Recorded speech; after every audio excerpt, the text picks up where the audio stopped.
One of the fun things about doing a podcast is you occasionally get asked by other podcasters to be on their shows. And you may have noticed I had the guest Carl Landau, formerly of Niche Media.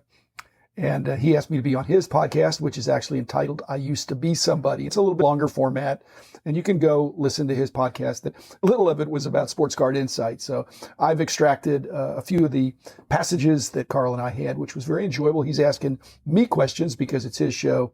And some of those questions I think were worth forwarding on to you. So thanks sponsors, Top Spinning the Upper Deck, Heritage Auctions, Huggins Scott Auctions, Mike Stadium Sports Card, Burbank Sports Cards, Compsy.com, and Beckett Media, Beckett Grading, Beckett Authentication. Just want to let people in on the conversation that Carl and I had. Again, you can check the whole episode, but here's the sports card insights, relevant parts for your listening pleasure. So have a good weekend, and I'll be back again on Monday.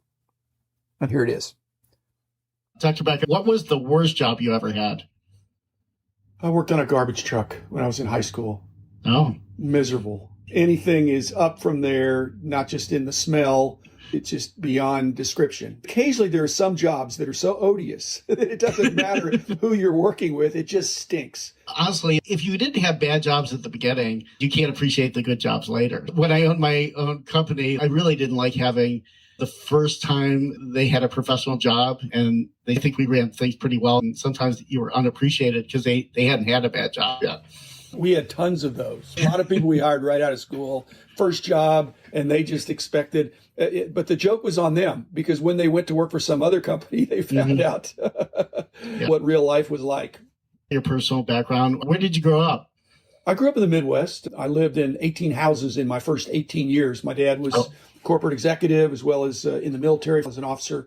We moved around mostly in the Midwest, but some overseas in Japan. So I went to a bunch of schools, and it means you got to be a quick study when you're moving around. Wherever I went, I think collecting sports cards was a great socializer for me, and playing sports. Yeah. What's amazing, half the people that I've interviewed so far, and these are very successful people, half of them had similar background in the fact that they lived overseas at some point, and they also moved around a lot. Maybe that sort of prepares you for life. You got to be nimble. If you're going to be an entrepreneur, you've got to be adaptable. You've got to be a quick study, to be able to pivot. You don't think it's a blessing when you're growing up moving, but in hindsight, you look back and you say that was preparation. Yeah. So did your mom work outside the house or? Not while we were there. When everybody was under the roof, my dad was in corporate America. And as soon as everybody was out of school, he became an entrepreneur, bought a business. And I never knew that my dad was so entrepreneurial because he was a company guy, very loyal, very sharp, hardworking. If you are loyal and hardworking and sharp, it's fun to work for yourself and reap the rewards of your own talent and ability and assemble some great teammates around you. Yeah. About your childhood, did you have any clue whatsoever what you wanted to do when you grew up? I love sports and I love math. So I actually put them together in all my careers. I've always had a consulting bent. So I think I've always been a problem solver. The good thing about math is that usually when you solve the problem, it's the one right answer. It's not interpretive. It's right or it's wrong. Okay. I read that you went to Southern Methodist University, SMU, where you earned your PhD in statistics. Did you play sports at SMU? I went out for the tennis team. I made it almost the first semester, and I realized that my excellence in high school was not going to translate to excellence in college. Then I became an intramurals guy. I practically minored in intramural sports at SMU and met most of my great friends either playing with them or against them. It wasn't until 1984 that I launched the publishing company. Interesting enough, 1984, I launched my first magazine, Computer Language, for professional software developers. So we both launched the same year. I started a second magazine called AI Expert about artificial intelligence, and then started a related conference and trade show. I think 1984, we weren't the only ones. There were a lot of magazines being started because that was when personal computers and personal publishing were becoming available. I couldn't have done what I did if it had been a number of years before because the hardware, the software, the ability to turn the product, it would have been prohibitive. Another thing where we're different, Carl, I'm really not a serial entrepreneur. I'm an opportunistic entrepreneur. I had a great idea. I have many great ideas, but that great idea had some legs on it. It sure seemed like I should be the guy to carry that forward, and I did until it was time for me to find the next owner of the company. At the height of Beckett, how many? We were getting 1 million pieces of mail a year, snail mail in the days before email, buckets of mail. The joke is to entrepreneurs is that many of them had checks in there. People don't even believe this now, but when I launched Computer Language, I raised $50,000 to start the magazine, and we invested it all in direct mail. Jim, we got over a 12% response on a hard offer. So generated $200,000 in revenue before we had a magazine just from direct mail. And people today, they wouldn't even imagine what that was like. I think I have the record for greatest direct mail return because, again, 2 or 3% is good. 12% is outstanding. We got 1,000%. I sent out 1,000 direct mail pieces and got back 10,000 orders. Oh my God. I got 400 subscribers and the other 600 said, I want 10, 15, 20, 30, 40, 50, because I sent out to dealers and collectors. Right. And I said, you may want to get a subscription and you may want to resell it. So we had 10,000 right from the get-go. That's unbelievable. You had a heart attack in your 40s. Obviously, that was a huge event. Did that change your life in some way? The short answer is yes, of course.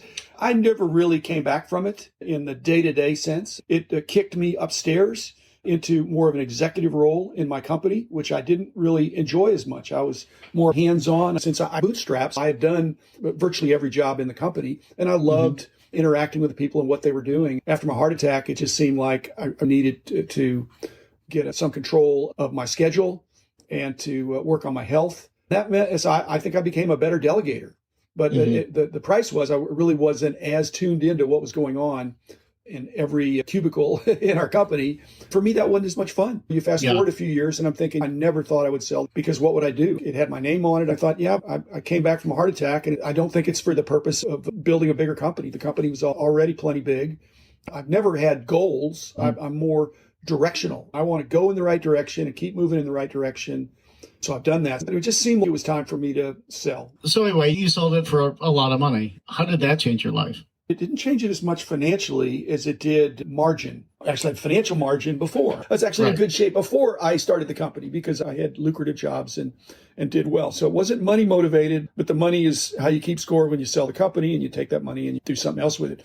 But I had very little time. So after selling the company, I had margin in my life to be retired, to not have to be somewhere, but to still want to be engaged, not on the sidelines and sleeping in every day, but certainly getting better sleep than I did when I was in the thick of my, I don't think I was a workaholic, but I worked a lot of hours. That's one of the most common things when people don't have that big time job. We all get more sleep the last 20 years in the event business. And I love events because I love the interaction with everyone. And you get that instant reward where people are there and they're so excited and a total energy high. But the pressure, the events for me were really substantial. I didn't even realize it until after I sold. This might be a helpful insight for some of your listeners. I had a heart attack and I wasn't overweight. I didn't smoke. I didn't drink that much. So it had to be stress. What entrepreneurs need to realize is that there's positive stress as well as negative stress. People only think that stress is negative. Oh, I'm worried about this. I'm worried about that. But no, the exhilaration, the adrenaline, the trade shows where you think I don't even need sleep because this is so exciting. But your body does not like that. So I think I had positive stress and negative stress that I was not really recognizing. But that's a real wake-up call when you drop dead of a heart attack and you're miraculously revived and you're not going to come back to the fire pit. You're saying, I got some margin now. I'm not giving it up. It's funny on the event side, everyone would always say, you must feel so relieved. Your mind doesn't know that for 3-4 days. I had my company Niche Media for 20 years. I really wish I had sold it probably 5 years earlier because I realized all these other things I could be doing. Your greatest position of strength is when you don't want to sell. Yes. Somebody has to knock on your door and say, I know you don't want to sell, but would you take this outrageous amount of money? If you're going out looking for a buyer, you're already at some disadvantage. So when I didn't want to sell is when I probably would have gotten a hire, but I'm not complaining. I've been very blessed. I work with great teammates. I started something, I got out, and I'm really enjoying what I'm doing now. You sell. And then did you have any missteps? We call it unretirement. Did you have any missteps until you figured things out? No, I really didn't. Here's the reason. The average number of jobs I've had in my life at the same time is 1.5. I've always had at least one job and sometimes two. The differential in the pay could be drastic, but they were serious side gigs. And the sports card stuff was a side gig at first, and it turns into the main thing.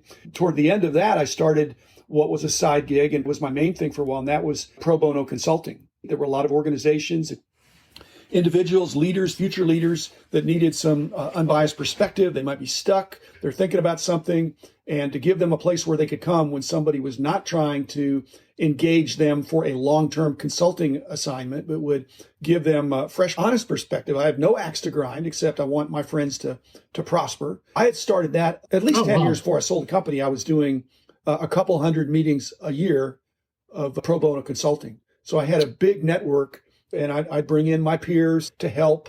We had a steady stream of really interesting consulting engagements. But again, most of them are one-shots. If you're not charging, you don't want to meet with somebody once a week. That would wear me out. So for the last 26 years, we've been doing at least 200 a year. It's 200 different entities. So it's very really fresh. Great. It fits my personality of getting an initial take on a business problem or a nonprofit problem that they're just not able to solve, and they need a creative solution. I don't put any equity in the deal. I do invest in some of the nonprofits, but that's more of a donation. But there's organizations I care about. But when I was on the board, Carl, I just would do board speak. So I got off all the boards and I said, look, let me know if you've got a problem you're really wrestling with. And I'll meet with you, or I'll convene some like-minded people that I think could speak into that situation. We've had 5,000 meetings. So that is really fulfilling. So that's been my last career. So in my daily podcast now, when I say I unretired, I'm unretiring from being retired in my sports card job, which I never really went away, but I've now jumped into a daily podcast, which doesn't feel like a job, but it's a commitment of some time each day to put out content that my audience would appreciate. So I'm having a blast. You currently host the Dr. James Beckett Sports Card Insight podcast. I don't even collect cards, but I actually love it. You're the hardest working man in the podcast industry. The other thing I'm good at of all my careers, I just think I always could figure out shortcuts. Can you sum up in 5 or less words to describe your unretirement? When I started the company, my vision was to bring order out of the chaos that was obvious and seemingly intractable in the industry. What I've learned as I've gotten older, though, is you don't want to eliminate all the chaos. You don't want to make it a robotic order. A little bit of chaos is still part of the joie de vivre.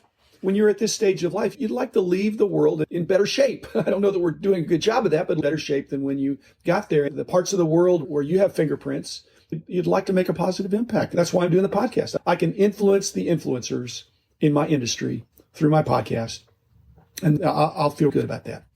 That's really well stated. Keep up the great work, Carl.